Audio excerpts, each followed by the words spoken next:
warahmatullahi wabarakatuh.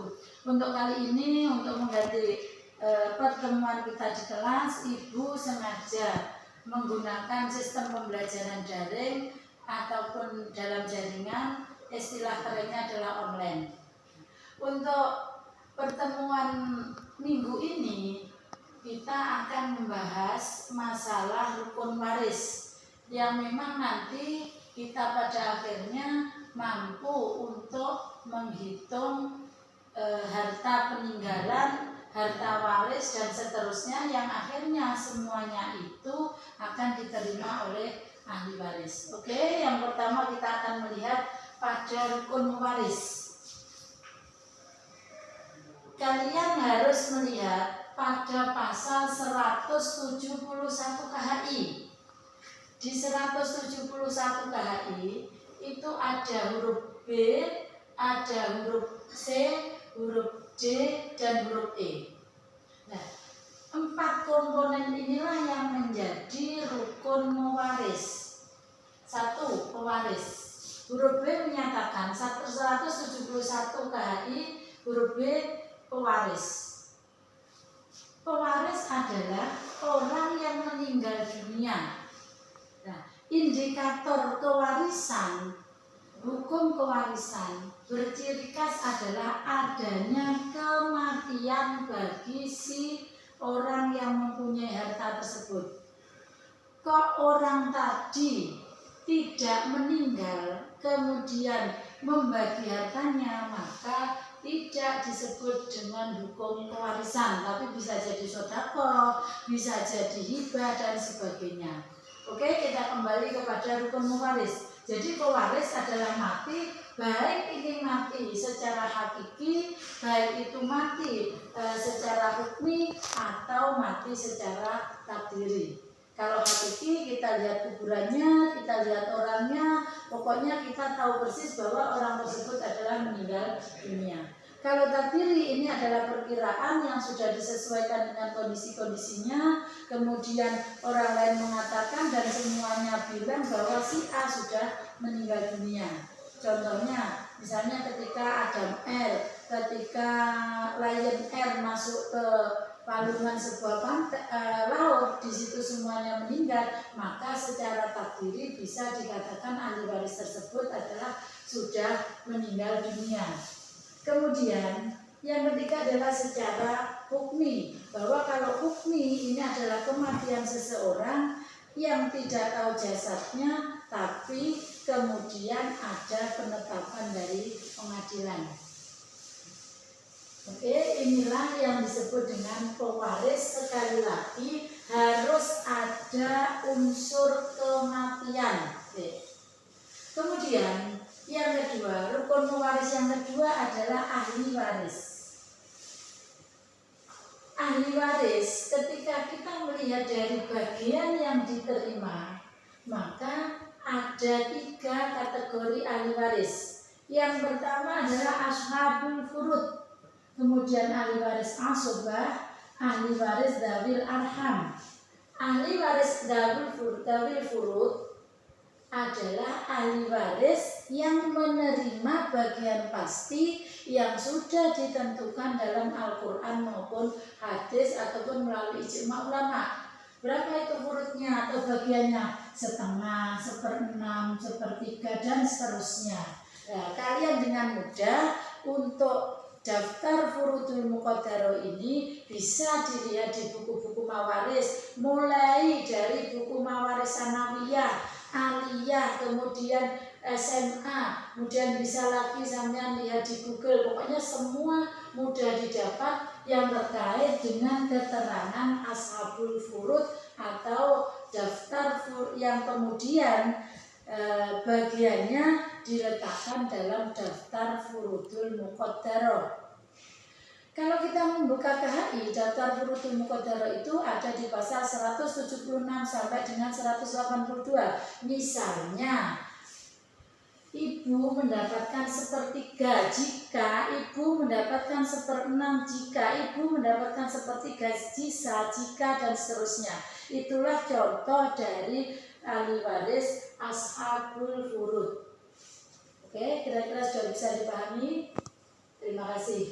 Kemudian yang kedua, kita akan mengenal ahli waris ashabul asobah.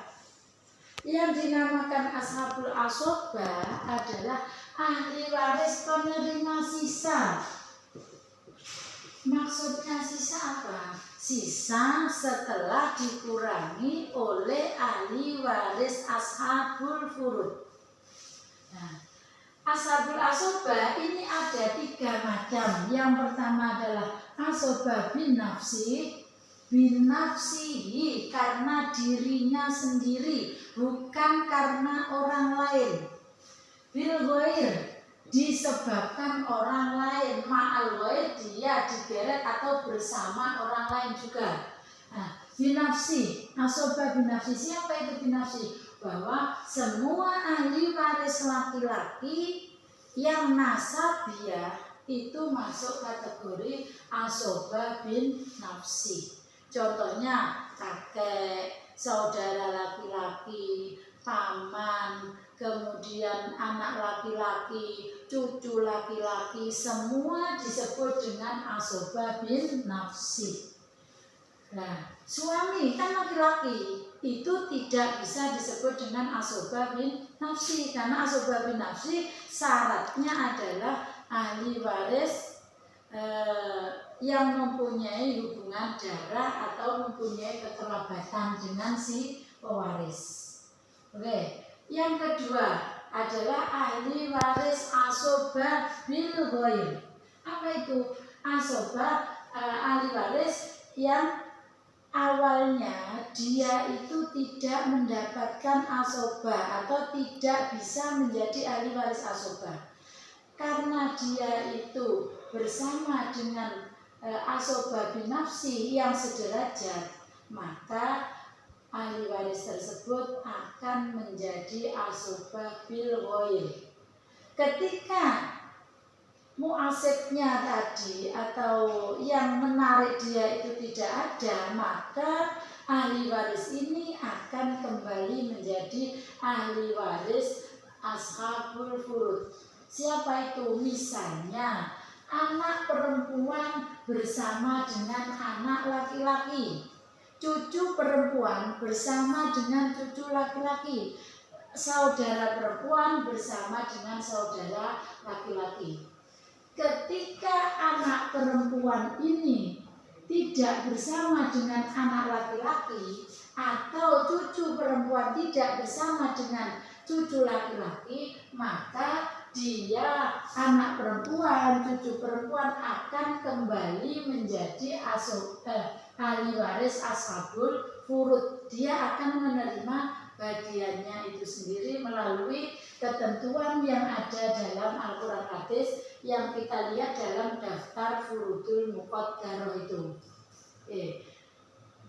Binafsi sudah, bil ghair sudah, sekarang kita menginjak pada ma'al ghair. Kalau ma'al ghair ini ahli waris tertentu yang sangat mudah dilihat, misalnya kedua-duanya memang berasal dari ashabul furud semuanya. Siapa itu? Saudara perempuan bersama anak atau cucu perempuan. Jadi anak atau cucu perempuan ini nanti yang akan kembali menjadi ashabul furud, sedangkan saudara perempuan akan menjadi asobah ma'al ghair. Oh ya, mohon maaf kelupaan. Untuk bil ghair ini ada proses pembagiannya, yaitu dengan melihat adadul ru'us, yaitu lidzakari mislu hadil unsayain. Laki-laki mendapatkan 2 kali bagian anak perempuan. Bagaimana caranya? Nanti akan kita melihat pada adadul ru'us ketika kita akan membagi warisan itu setelah ini saja. Yang penting Anda semua tahu bahwa ahli waris dari sisi atau aspek bagiannya itu dibagi menjadi 3, ashabul furud, asobah, kemudian dawil arham. Yang dawil arham itu siapa? Dawil arham tidak lain adalah ahli waris yang dekat hubungan dengan si pewaris, tapi karena ada teks ataupun pernyataan para ulama atau lainnya ini tidak mendapatkan.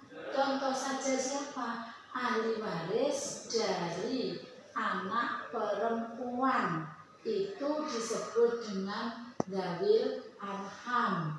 Beda ketika anak laki-laki mempunyai anak, maka cucu perempuan, cucu laki-laki dari anak laki-laki bukan dzawil arham.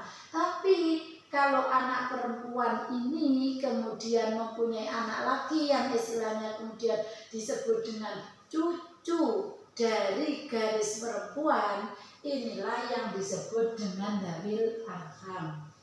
Pikiran kita tidak usah kemana-mana dulu. Untuk dzawil arham ada penyikapan khusus. Misalnya undang-undang Mesir seperti apa, di KHI bagaimana, itu nanti jangan dipikirkan sekarang biar tidak rancu. Oke, selanjutnya kita akan berbicara masalah ahli waris juga. Ini masih masuk konsep pada rukun mewaris. Ahli waris dilihat dari sebab-sebab mewaris. Ada dua. Yang pertama adalah ahli waris nasabiah, kemudian yang kedua adalah sababiah. Ahli waris nasabiah ini yang sudah kalian diskusikan, mulai dari kakek, nenek, paman, kemudian cucu, pokoknya anak laki-laki, anak perempuan, ini adalah termasuk ahli waris nasabiah. Ahli waris yang mewaris karena berdasarkan nasab atau keturunan ataupun aliran darah dari si pewaris. Nah, tentunya aliran darah atau keturunan ini harus dibuktikan melalui perkawinan yang sah. Kalau perkawinan yang tidak sah, misalnya seseorang tanpa ada pernikahan kemudian hamil, si perempuan tadi hamil, maka anaknya ini tidak bisa dinasabkan kepada ayahnya dan otomatis anak ini hanya bernasab ke ibunya. Pada akhirnya karena nasab ke ibunya, maka anak yang lahir di luar perkawinan yang sah hanya mendapatkan hak waris dari jalur ibu, tidak ada dari jalur bapaknya. Nah, inilah yang disebut dengan nasabiah. Kalau nasabiah kemarin yang sampean komen-komen di WA itu kan ada jalur yang ke atas, ada jalur menyamping atau hawasyah, kemudian ada jalur yang ke bawah atau furu'iyah. Jadi yang nasabiah, yang jalur ke atas ini kan jalur usuliyah atau usulul mayit atau orang tua mayit, atau misalnya kakeknya si pewaris dan seterusnya. Pokoknya dari pewaris ke atas inilah yang disebut dengan usuliyah. Kalau menyamping misalnya saudara laki-laki, saudara perempuan, paman dan seterusnya, ini yang disebut dengan khawasyah. Yang ke bawah furu'iyah, siapa itu? Anak laki-laki, anak perempuan, cucu laki-laki, cicit dan seterusnya. Pokoknya kalau ke bawah itu disebut furu'iyah. Semuanya itu baik usuliyah, furu'iyah maupun khawasyah masuk kategori ahli waris nasabiah. Oke, yang selanjutnya kita berbicara masalah ahli waris sababiah. Siapa itu? Ahli waris yang mempunyai hubungan perkawinan, yaitu kalau tidak suami ya istri. Kalau nanti suaminya ini meninggal dunia, berarti istrinya disebut dengan janda. Dan sebaliknya, ketika istri meninggal dunia, maka suaminya adalah duda. Inilah kategori dari ahli waris. Ingat, syarat ahli waris untuk mendapatkan harta waris, kita harus melihat pada pasal 173 KHI. Apa 173 KHI itu? bahwa ahli waris ini tidak akan pernah terhalang ataupun mendapat halangan untuk saling mewarisi. Ini ada dalam pasal 175 kompilasi hukum Islam. Segera dibuka KHI Anda, mungkin Ibu salah ngomong ataupun bagaimana, segera proses aja. Oke, kita kembali pada rukun pewaris. Sudah ada pewaris, sudah ada ahli waris, kemudian harus ada harta waris.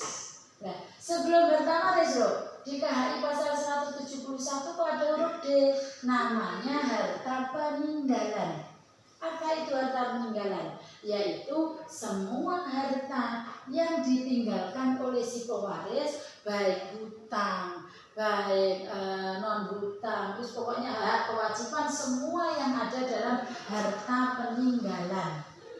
Ini yang kemudian harus ada proses selanjutnya agar masuk pada harta waris. Agar harta peninggalan bisa menjadi harta waris, itu apa?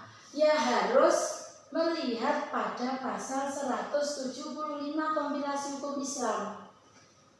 Harta peninggalan agar menjadi harta waris itu harus dikeluarkan dulu. Misalnya, coba kalian lihat pada pasal 175 KHI itu harus dikeluarkan wasiatnya, harus dikeluarkan hutangnya, harus dikeluarkan biaya-biaya dan sebagainya. Nah, baru kalau harta peninggalan sudah dikurangi pada pasal 175, inilah masuk pada harta waris.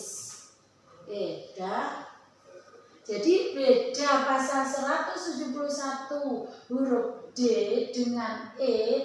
Kalau 171D ini harta bersifat bruto, kalau pasal 171E ini sudah neto menjadi harta waris. Oke, sekarang apa komponen harta waris? Komponen harta waris ini harus kita lihat di situ.